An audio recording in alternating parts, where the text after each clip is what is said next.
Bienvenue dans Souveraine, le feu sacré des femmes qui osent. Je suis Sophie Lecor, mentor en puissance féminine. Ce podcast est un espace pour les femmes qui sentent qu'elles arrivent à un tournant. Fatiguées de faire semblant, lassées de tenir, prêtes à reprendre leur place.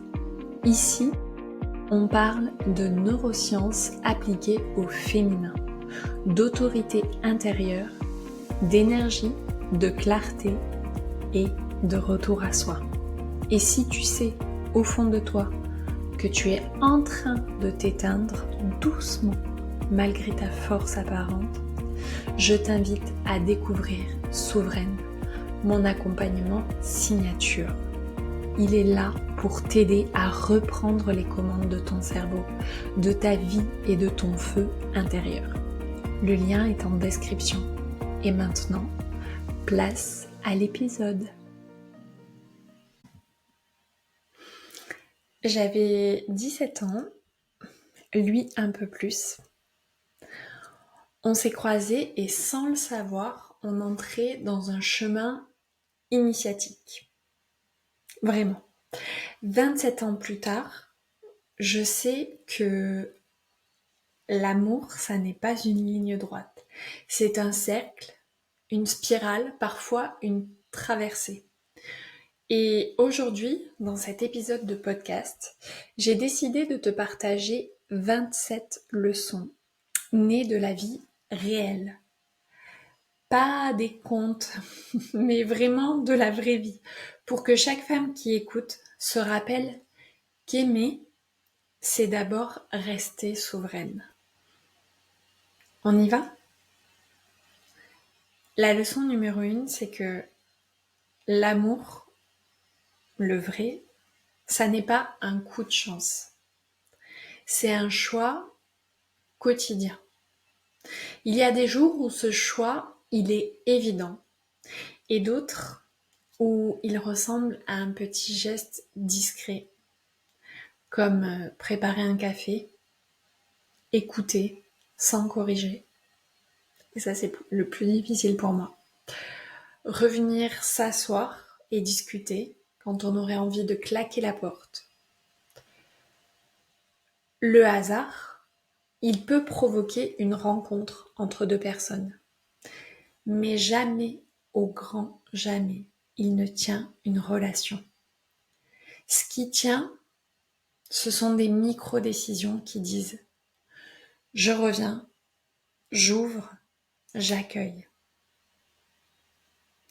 Alors le romantisme fait de grandes promesses et la maturité signe de petits engagements. Ce soir, pose une question simple et reste jusqu'au bout de la réponse. C'est un choix d'aimer. La deuxième leçon, ce serait de grandir ensemble. Mais grandir ensemble, ça demande d'abord de grandir individuellement. Quand tu t'abandonnes, tu demandes à l'autre de devenir ta béquille. Quand tu te développes, tu deviens une alliée. Dans notre histoire, chaque période de croissance personnelle a réouvert un espace commun. On n'a pas besoin d'évoluer au même rythme, mais on a besoin de respecter les rythmes de chacun. Demande-toi de quoi tu as besoin pour t'étendre aujourd'hui. Ça peut être 1 heure pour créer, lire, courir, respirer. Offre-toi ça et puis reviens dans le lien. La troisième leçon, c'est que l'engagement n'est pas une prison. C'est un espace de liberté. Savoir qu'on reste, ça libère une énorme quantité d'énergie qu'on n'a plus à dépenser pour se protéger. C'est paradoxal, mais la promesse crée de la sécurité. Et la sécurité crée de l'audace. On peut dire la vérité, prendre des risques, montrer ses angles morts. Prononce par exemple à voix haute une phrase de sécurité. Ici, on peut tout se dire. On restera digne l'un envers l'autre. La 4e leçon, et celle-là je l'adore, c'est que les silences sont aussi précieux que les mots.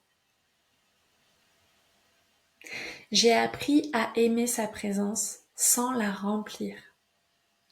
S'asseoir à côté, marcher sans parler, préparer un repas, chacun dans sa bulle, et sentir que le lien ne faiblit pas.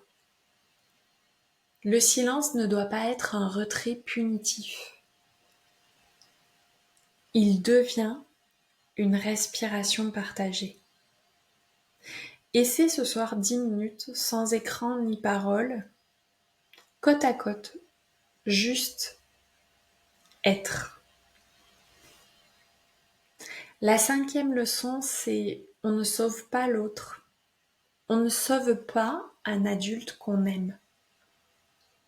On l'honore, on met des ressources à sa portée, on garde sa dignité quand il trébuche et la nôtre quand nous souffrons. Vouloir sauver, c'est souvent éviter notre propre impuissance. Aimer quelqu'un, c'est le tenir la main sans venir confisquer la traversée. Essaie de dire, je vais t'arranger ça par de quoi as-tu vraiment besoin et qu'est-ce qui dépend de toi. La 6e leçon, c'est l'espace est vital. Quand on le serre trop fort, l'amour y rétrécit. Chacun a besoin d'un territoire intime, des amitiés, des projets, des moments sans l'autre. Ça n'est pas une menace, c'est un apport d'oxygène. Quand je reviens de mes espaces à moi, que ce soit mes espaces de yoga, mes espaces entrepreneuriales avec la sphère, j'apporte du vivant au couple. Alors essaie de planifier une plage d'autonomie claire à chaque semaine et honore celle de l'autre. La 7e leçon, ça va être que l'humour est une arme de construction massive. On a traversé des heures débiles, absurdes, du quotidien qui déraille, des sujets trop lourds pour ne pas les alléger. Rire n'a jamais nié la douleur. Ça l'a rendue respirable. Le rire, ça désamorce l'ego.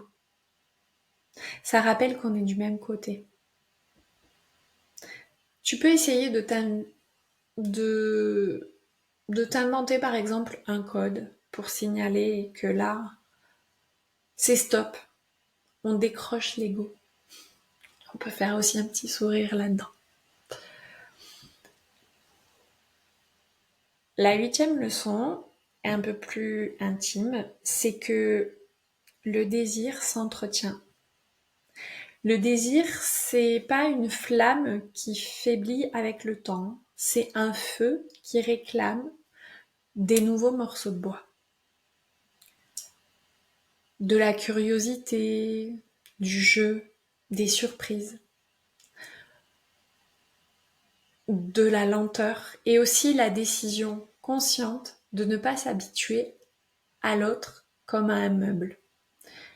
Le désir, ça commence par le regard qui dit « Qui es-tu aujourd'hui que je n'ai pas encore vu ?»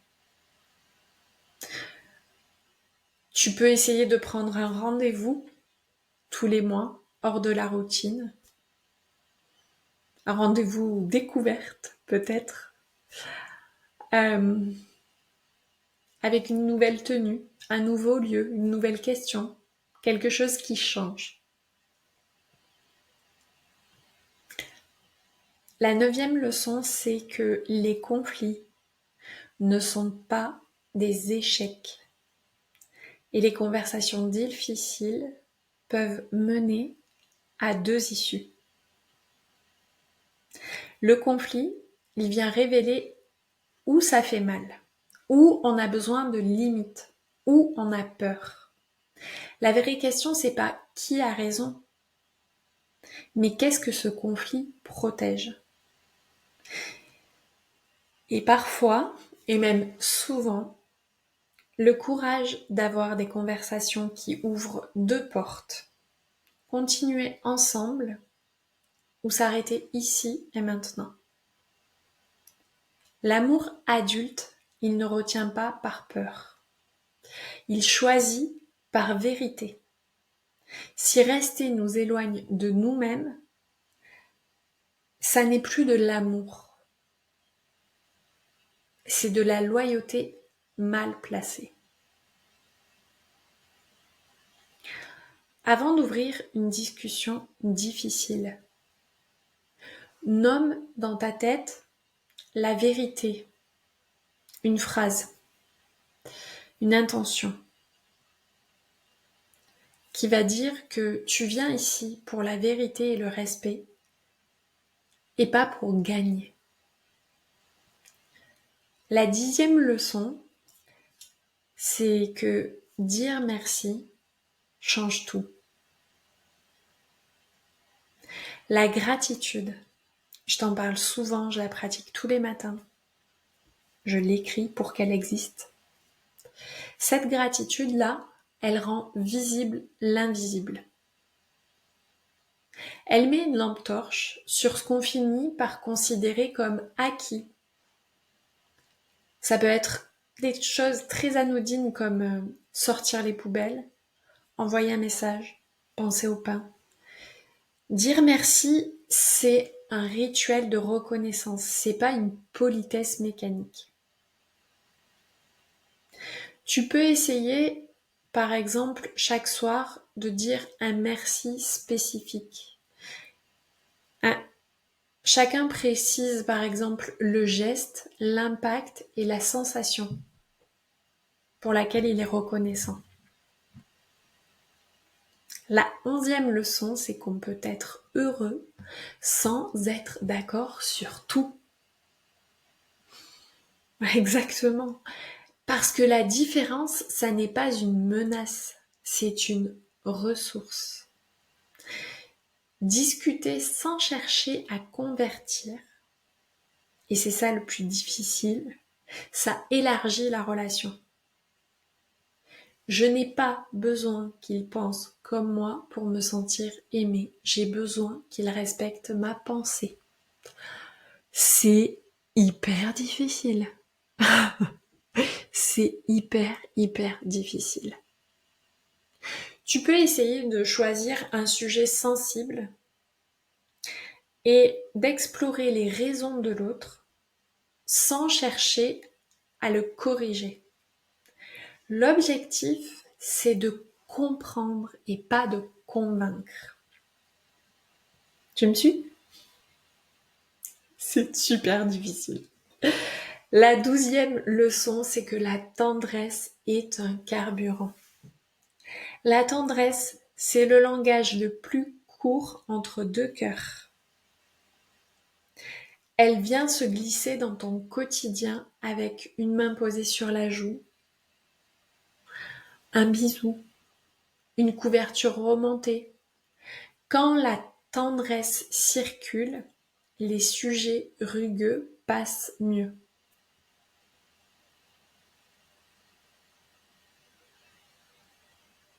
Tu peux essayer par exemple de toucher l'autre sans avoir de but précis, juste pour venir nourrir. La 13e leçon, c'est que les rêves communs donnent une direction. Et là, je ris parce que des projets, on en a réalisé plein en 27 ans. C'est pour ça que je te livre aujourd'hui ces 27 leçons moi, que j'ai reconnues et retenues. Si t'as pas d'horizon partagé, ton couple, ça devient une colocation efficace. Un rêve commun, que ce soit tout petit ou grand, voyage, maison, projet créatif, engagement solidaire, ça vient aligner vos efforts et votre imaginaire. Les tempêtes, ça se traverse mieux quand on sait où on va. Si vous décidez par exemple d'écrire votre boussole, exemple, dans 12 mois, on veut, et tu écris ce que tu veux réaliser. Alors t'as pas besoin d'écrire un roman, parfois 3 lignes, ça va suffire, mais ça va te permettre d'avoir une vision d'ensemble. La 14e leçon, c'est la liberté ne s'oppose pas à l'engagement. L'engagement, c'est une charpente. La liberté, l'air qui circule. Interdire ne crée pas la fidélité. La conscience, si. Plus je choisis, moins j'ai besoin de contrôler. Clarifiez vos oui et vos non de couple. Non pas pour surveiller, mais pour venir honorer vos valeurs. La 15e leçon, c'est il faut tomber amoureuse plusieurs fois de la même personne. Nous sommes tous pluriels, on est tous saisonniers.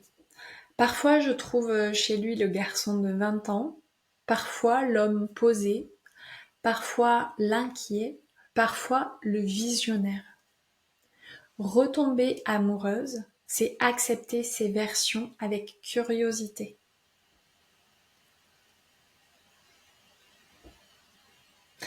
Tu peux essayer de lui demander quelle part de toi veut être vue en ce moment. Et puis regarde vraiment. La 16e leçon, c'est aimer, c'est parfois lâcher. Lâcher une projection, un timing, un besoin d'avoir raison. Lâcher, ça n'est pas renoncer à soi. C'est renoncer à forcer. J'ai appris à aimer ces choix que je n'aurais pas faits et à demander qu'on aime les miens. Quand ça coince, pose-toi et demande-toi, qu'est-ce que j'essaie de contrôler qui ne m'appartient pas? La 17e leçon, c'est les petites attentions valent plus que les grandes déclarations. Les serments publics, c'est très joli. C'est vraiment joli, les serments publics. C'est magnifique. Mais les gestes discrets, c'est ceux-là qui maintiennent la chaleur. Un message en journée, un repas préparé, un verre d'eau servi. Ton quotidien, il peut vraiment être le vrai théâtre de l'amour. Tu peux décider de choisir une attention minuscule, mais régulière, et de la tenir pendant 30 jours. La 18e leçon, c'est que le respect est non négociable. On peut traverser la colère, la fatigue, la frustration. On ne franchit pas la frontière du mépris. le ton, les mots, la manière sont des gardiens du temple. Sans respect, l'amour se fissure à l'endroit même où il aurait dû protéger. Fixez ensemble vos lignes rouges relationnelles et vos gestes de réparation. La 19e leçon, c'est aimer, ça demande parfois de se taire. Pour moi, c'est très difficile. Se taire, c'est pas pour s'annuler, mais pour écouter jusqu'au bout. Le silence attentif, ça n'est pas une capitulation, c'est une posture d'amour. Beaucoup de tensions tombent quand quelqu'un se sent pleinement entendu. Tu peux décider de reformuler ce que tu as compris avant de répondre. Je t'ai entendu dire et blablabla, et est-ce que c'est bien ça? Alors, c'est aussi une technique commerciale de vente, cette histoire-là, de reformuler, mais là, on est dans le couple, hein. On n'essaie pas de manipuler l'autre, on essaye juste de comprendre ce qu'il a envie de dire. La 20e leçon, c'est que les rituels créent de la magie. Les rituels, ça transforme l'ordinaire en sacré. Un dîner du vendredi, une promenade du dimanche, une question avant de dormir. Par exemple, qu'est-ce qui t'a fait du bien aujourd'hui? Les rituels ancrent la relation même quand le reste vacille. Tu peux décider de créer un rituel de 10 minutes simple et tenable. La 21e leçon, c'est qu'on ne contrôle pas l'autre. Le contrôle étouffe, la confiance ouvre. Plus je cherche à surveiller, plus je m'éloigne de moi. L'autre, c'est pas un territoire à occuper. C'est un monde à visiter librement. Quand tu as peur, reviens à toi. Respire. Nomme ton besoin et propose un cadre plutôt qu'un ordre. La 22e leçon, c'est que la patience est une preuve d'amour. La croissance humaine n'obéit pas à nos agendas. Être patient, ça n'est pas tolérer l'inacceptable. C'est laisser du temps aux transformations possibles. La précipitation, ça casse. La patience, ça vient tisser.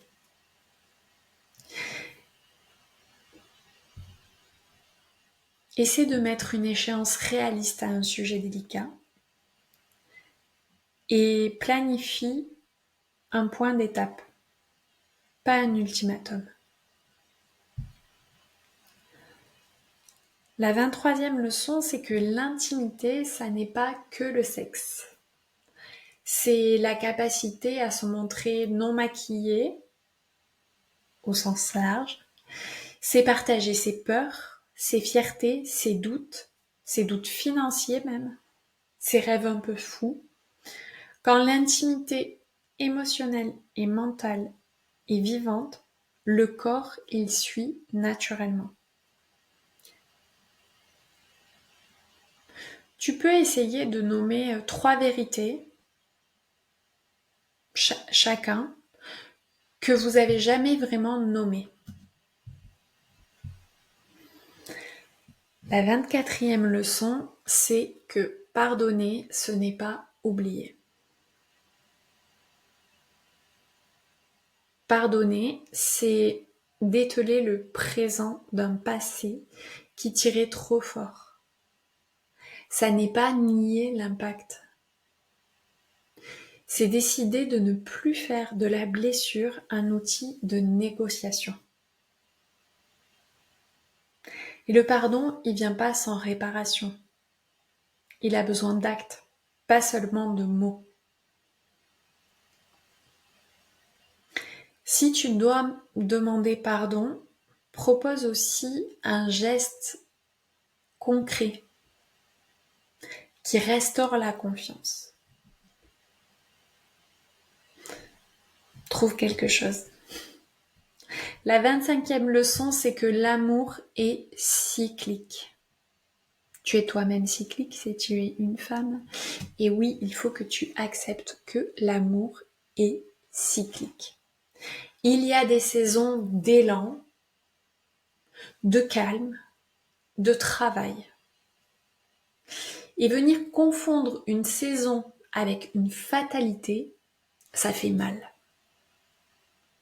Reconnaître la saison, ça rend patient et créatif.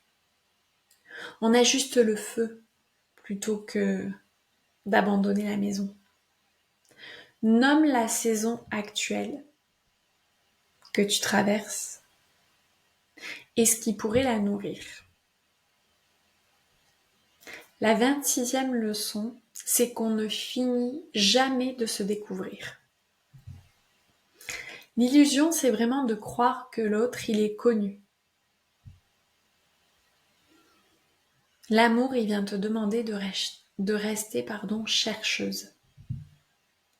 Lui aussi me découvre encore si je lui laisse de nouvelles portes ouvertes. La curiosité, ça protège du jugement. Tu peux poser des questions que tu n'as jamais posées. La 27e et dernière leçon, c'est que l'amour, c'est avant tout un chemin vers soi. Aimer profondément, ça m'a forcé à me rencontrer. Mes peurs d'abandon, mes jeux de pouvoir, mes ressources de douceur, ma puissance. L'autre, c'est pas mon sauveur, c'est mon miroir. Et la souveraineté, c'est ça. Être chez soi, en soi. Et choisir d'aimer depuis cet endroit-là.